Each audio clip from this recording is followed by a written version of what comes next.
تمام انسانان الله رب العزت په ډېر ښایسته شکل باندې پیدا کړي دي.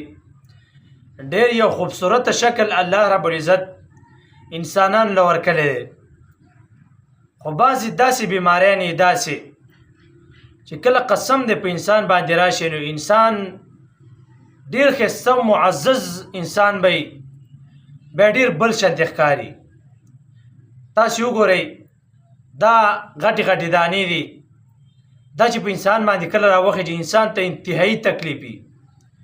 بیا چې سړي تمام بدن دغه رنګې مخکې او شا تمام بدن د خپو نه د سره پورې دا غټ غټو دانو نه ډک څومره تکلیف په انسان ته.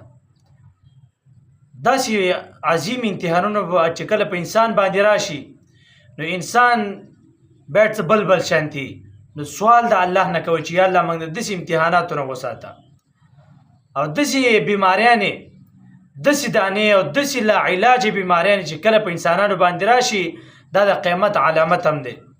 حدیث کې راځي 5 شیونه داسې دي، 5 چې کله په انسان باندې دا راشي نو انسان دې پوه شي چې دا د قیامت علامات دي.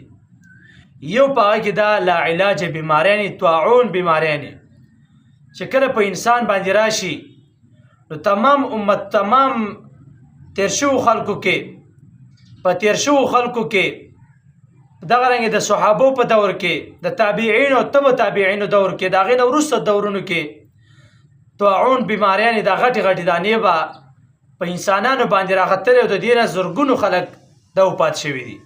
زرګونو خلک تقریبا 15 پیره طاعون بیماري دا په هغه وخت کې راغلې وه او ډېر خلک په هغې کې وفات شوي وو.